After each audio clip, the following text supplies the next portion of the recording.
This is the beginning of Patrick Jones. From this time on, his life is going to be a constant conflict. Reality, necessity, and duty opposing desires, dreams, and distractions. These conflicts exist in every human being, and we must learn how to deal with them. 10 years later, he is still immature in thought and action. Thinking, acting, Pat Jones, who can raise more hell than any kid on the block. He has plenty of fun. Some of it not exactly in accord with adult ideas of peace and quiet, but all in the routine pattern of boyhood. It makes him feel a little important to heckle his father, not in any spirit of meanness, but because the old man represents authority and discipline. Yes, over the years, Dad has learned that firecracker shooting must be restricted at times. And this is going to hurt Dad more than it does Pat. As Pat grows older, he finds it pleasant to have people make a fuss over him. Like the time when he won first prize in an interscholastic contest. Or when he hurt his knee in the championship football game, and so covered himself with glory that everybody made over and waited on him. He was the 4-star local hero, and he loved it, as who wouldn't? Inside himself, unconsciously, Pat will always carry with him this memory. And Dad was proud as a peacock. He showed the newspaper clippings until they were worn out. This is home, and it's great, friendly and protective. Home means Mom's deep dish apple pie, so good Dad always had 3 pieces. And it's sitting around listening to the radio, playing a little gin rummy with the old man. It's where he can call up Margie whenever he likes, ask her to the movies or to a dance, or just down to the drugstore for a soda. Or if he feels like being alone, he can go up to his own room. There's something mighty comforting about your own room. And he's a man on his own, too, paying his own way, earning his own living. Patrick Jones, junior foreman, holding down a job with a paycheck every Saturday, and a good one for a guy of his age. Patrick R. Jones. Patrick R. Jones. I see they're closing you out, Pat. Closing me out? I quit. Bill Goss. Bill Goss. Sorry you're leaving, Jones. I'm getting a better job. So long. And he could quit his job whenever he liked, for whatever reason he liked. Overnight, his home life is left behind, and he's one of millions of men, each one a Seaman Jones. That means that he isn't necessarily our Seaman Jones. This Seaman Jones may have graduated from one of the ritziest colleges in New England. Or he could be Seaman Rabinovitz, who never made it beyond the 6th grade of a public school. This one could have been one of the 7 Swenson kids from a farm. Or O'Brien, who never knew his folks and was raised in an orphanage. But whoever a man is, you can tell a lot about him by what's in his heart. Seaman Jones might be a little along in years, have a wife and kids. Then again, he could be just a kid himself and still looking him over, if you know what I mean. Or he could be the boy who's been going steady with the girl who's always been his and always will be. So let's take a look at the inside story of this Seaman Jones, who's gone from this to this. From Mom's deep dish apple pie to a mess line. From his own room to this.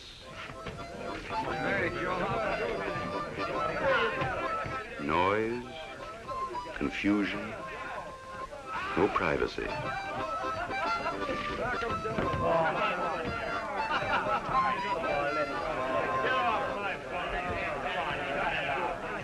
The change is a big one, and he's having a hard time adjusting himself to this new life. Seaman Jones is homesick, unhappy, and disturbed. Lots of things seem to be combining to worry him. He feels that he's being unfairly neglected by his family and his girl. He's had no mail for 4 days now, and it seems as though he's the only one who misses. He's having trouble concentrating on his classwork. Doesn't seem able to follow. And he's the boy who used to win the silver cups in high school. All in all, This is no picnic, says Seaman Jones.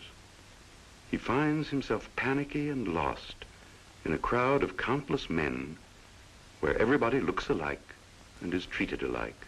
No glory here like the time he was a football hero. He's really worried about himself.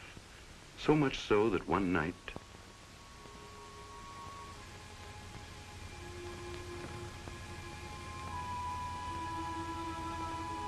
Mustn't forget my general orders.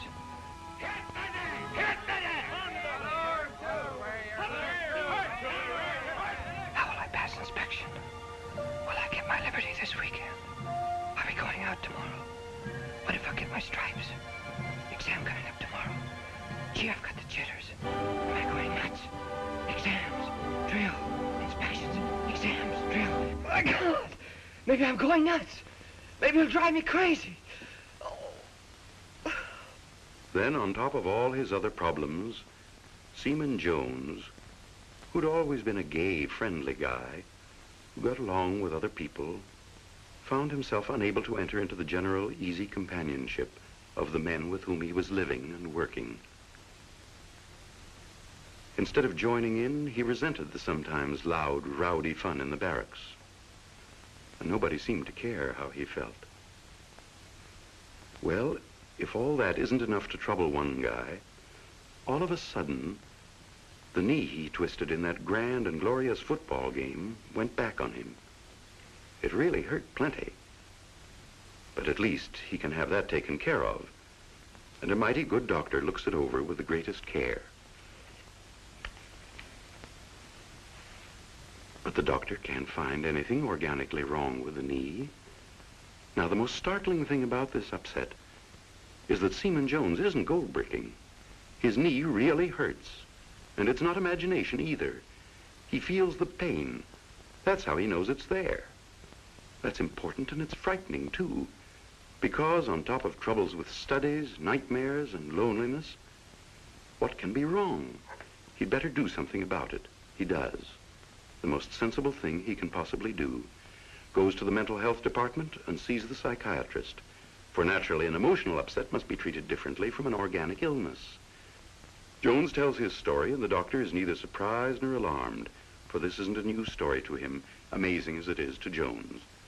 And he knows the answer, an answer that Jones can understand because there aren't a lot of strange, highfalutin terms. Today, we're making a scientific study of the mind, and we're finding some very encouraging things. Now, this nervous breakdown that you're afraid of, for instance, well, the truth is, nobody has a nervous breakdown, ever. They don't? Nerves, our physical nerves, don't break. We do get into mental and emotional moods that make us pretty unhappy. The results of all the difficulties and conflicts that beset us, that we've reacted to, that we've had difficulty in adjusting to. Now, your symptoms suggest that you're in such a mood of anxiousness. Even your physical symptoms, like the aching knee you told me about, can have an emotional cause. I'll explain that in a moment. Anxiousness is quite a common mood. It makes a person focus his attention much more closely on himself. Perhaps he notices his heart beating or his muscles tensing. Yes. People often think in this mood of anxiousness that it's leading to a mental illness. Actually, it almost never does. Perhaps I can help you if I give you an idea of how your mind works. You see, Jones, emotions actually can cause real physical pain. The conscious mind is a pleasant, sunny place where normal thoughts have free rein. The unconscious mind is dark and mysterious and harbors such thoughts as, I'm lonesome. Nobody pays any attention to me. I wish I were dead. I must be losing my mind. These thoughts are constantly trying to get into the conscious mind to get past the censor who polices the band. It's his job to keep them out. Hey!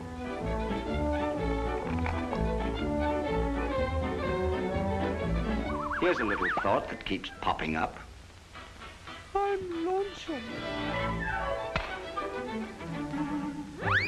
I wished I was dead. Huh? What did you say? I said I wished I was dead.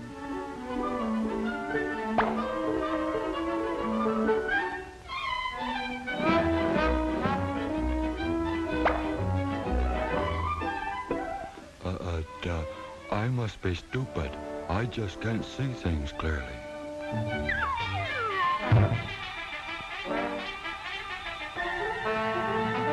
Outside, bums. Yo, what do you think? You get the light from me.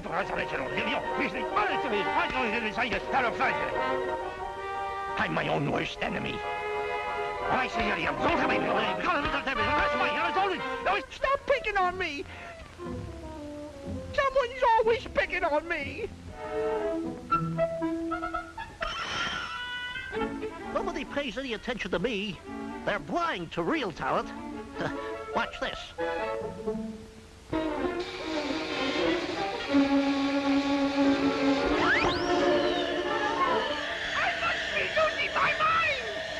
Holy cats, I must be losing mine. Get here, you. Don't ever try to lie again. Come here, huh? I'm not coming back here. Well.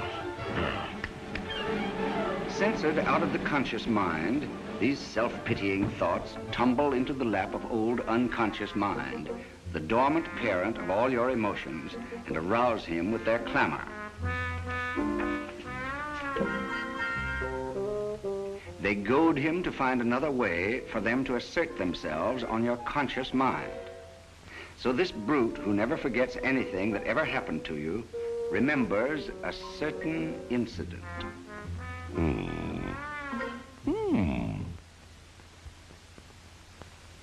Which got you a nice lot of sympathetic attention in the past. An incident which your conscious mind may have completely forgotten, but your unconscious remembers.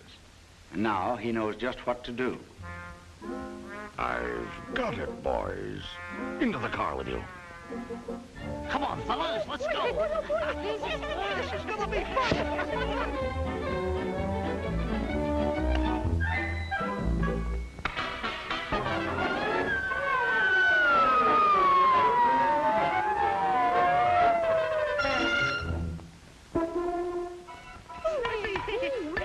Why didn't we think of this before? Look at me. I'm not no I got some attention now. This will really make it hurt.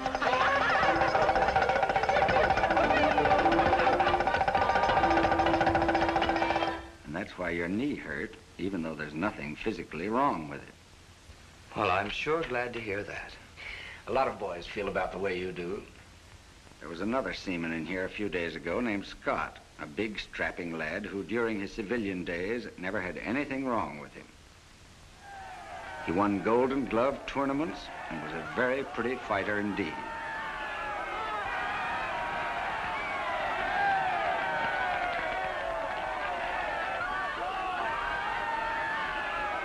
Then he landed in the Coast Guard and found himself no more important than any other seaman.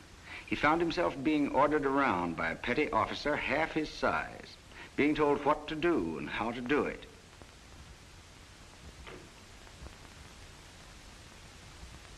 Having his hat straightened for him, and even having the lint dusted off his clothes.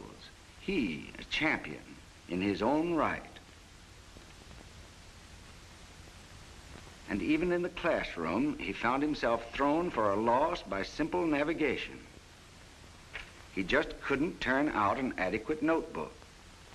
So, one day, he turned up at sick bay with a bad stomach ache.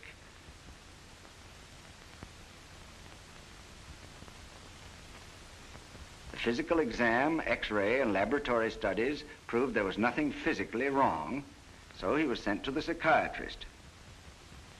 What went on in his mind was something like this.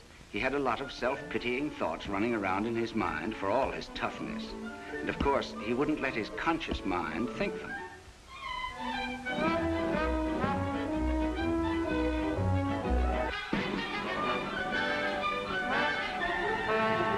The censor chases them into his unconscious mind, and old man unconscious decides that what Seaman Scott needs is a darn good, foolproof excuse for not doing so well right now. And he takes care of that in his own way.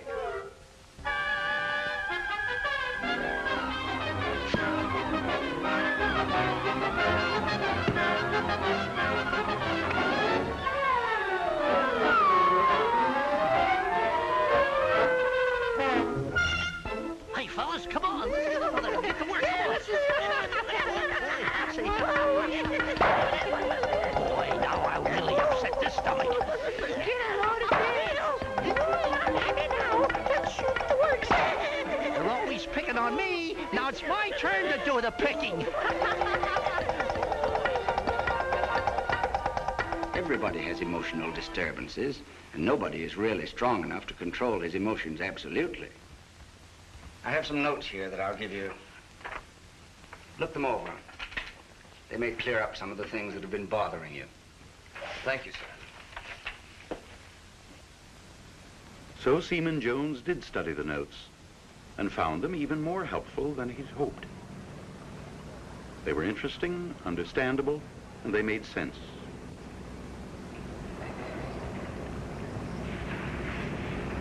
Get the professor, would you? Some notes the doctor gave me. How to go nuts in 3 easy lessons or something. Hey, you ought to give it to some of my petty officers. I got a guy over me that's a real Frankenstein. You know, it worries me. Oh, yeah? It says right here that maybe you're blaming your petty officer because you've got a sneaking feeling that you can't keep up with the rest of the fellas. You mean it's me that's nuts? Everybody does funny things. Listen to this. Inside of us, there is always a battle going on between what we want to do and what we've got to do. Yeah, that's the way I feel, all right. Somehow, whenever I get a dirty job to do, no matter what kind, maybe like swabbing down a deck, I can't seem to think straight. All of a sudden, I ain't Seaman Kelly no more. I'm somebody else. I look at all that deck that's got to be swabbed and oh. And his mind is a million miles away as he dreams himself into an out-of-the-world hero. This time as a spy in Hirohito's palace.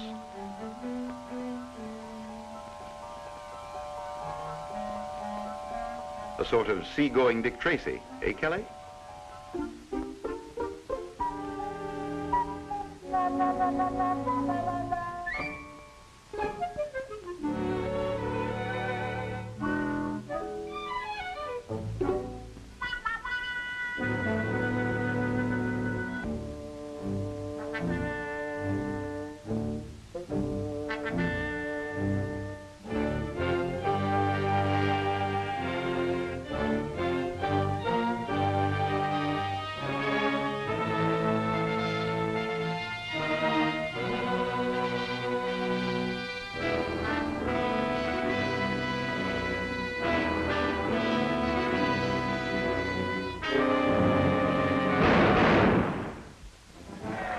Of course, there has to be a reward for a daring deed like that.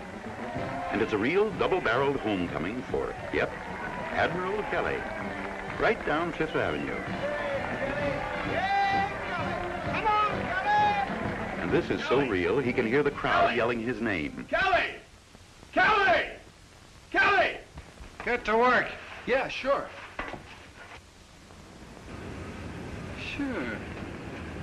Sure, that's why I can't stand that petty officer. Well, is it because he's a bad egg or just because he had to pull you back to reality? Now, don't get me in no arguments, son.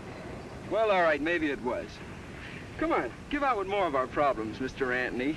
Well, maybe some of you guys don't like these man-to-man combat drills. I always did hate him. Well, look, you don't have to be no sawbones to figure that one out.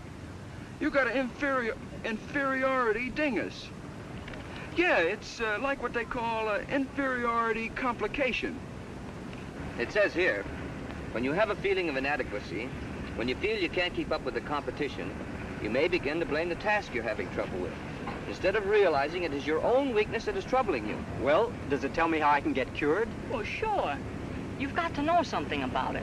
Now, everyone has inferiority. It's not that that's bad. Inferiority helps us a lot of times because we try to improve ourselves. Now, if we do something that turns out good, that helps us. But there's always inferiority in all people. Yeah, but that's just horse sense. The doc says, mental health is just applying common sense to your emotional problems. Sure. Only books got to put it in fancy words so the guy who wrote it can get $3 a copy for it. Hey, get this. It is hard to recognize jealousy in oneself. For example, most of us secretly wish we could be all-American athletes. Because we can't, we like to say, athletes are dumbbells, all brawn and no brains. And that, my fellow scientists, is what is known as the sour grapes complex. That's maybe why we say most beautiful girls are dumb. You think that's bad? No, but if we know what it is, we can use it to help us to get ahead. Say, where did you get that fortune-telling bunch of notes, anyway? The doc gave it to me. A couple of weeks ago, I started to get... Well, I thought my nerves would snap. But it seems they can't snap. Your nervous system is just like anything else. It gets tired and upset. But a good night's sleep or a little play and relaxation, and it's okay again. Nerves don't break. It's our feelings that get the best of us. Say, no kidding. You know what I'm afraid of? What, work? No. I'm afraid of being a coward. Gee, me too. No, sometimes I can't think of anything else. I know you think I'm a dope or something, but sometimes I go into chapel and I sit there and I start sweating. And I say, keep me from being a coward. Oh, God, what am I going to do if I get into action somewhere? And I get so scared, I turn traitor.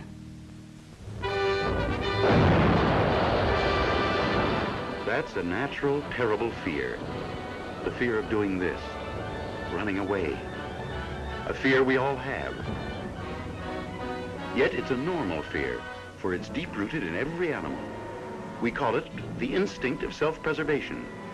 Animals react to it instinctively in order to protect themselves. So we know that we may be afraid, but fear and cowardice are not the same. In fact, fear is an emotion which has always protected us. For example, here's an American submarine cruising quietly. Suddenly, an enemy bomb crashes through it. It doesn't explode, but it's live, and it can any second, and it's jammed in an almost inaccessible place below. Only this skinny boy can get at it.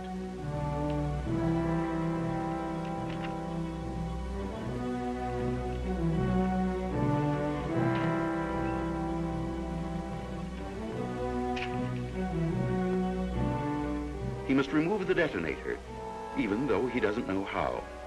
He's scared blue. He can be guided only by instructions from a loudspeaker. But here's a great thing about fear. Sometimes, in this case for instance, it can actually help, for it causes an instantaneous change to occur in our bodies so that every muscle and organ goes into high gear to help us through the emergency, as it's helping this seaman, while he's literally got the sub and the lives of the crew in his hands. Stimulated by fear, the heart pumps faster to carry more blood through the arteries. The glands step up their secretions of vitalizing fluids into the system. And he's doing what he has to do, as frightened as you will ever be. Fear is acting helpfully to heighten all responses. Waste materials which might slow us down are quickly thrown off, and there comes an amazing intensity of concentration to carry us through emergencies. You can see the terror in this man's face, but by stepping up his physical reactions to help him through the most dangerous crisis of his life, fear has become his ally instead of his enemy. Aided by fear, he's done it. Now, Seaman Jones and the rest of his mates who were troubled understand more fully some of the sources and causes of their worries. And as a result, Jones is no longer lonely and out of things. He's one of the guys. He's learned what his mistakes were and corrected some of them. He's adjusted to his new environment, and he's doing all right. The same is true of Seaman Scott. He's all straightened out now and is doing a swell job. He even thinks of those bugaboo petty officers as good guys now. And this one's a swell ping-pong player, too. Scott has finally found the right outlets for his energy and ambition. And Kelly, the dreamer, he's not dreaming now. He's having a good time, and he's studying hard, for he's learned that it's only through our own efforts that we achieve real satisfaction. Yes, all people must learn to live and work in harmony, must assume new responsibilities, and take pride in their duties. That's what is now reflected in these men's faces as they get combat orders. Anderson looks confident. Kelly's alert and ready. Scott is a cool, steady warrior. And Seaman Jones is going after new recognition.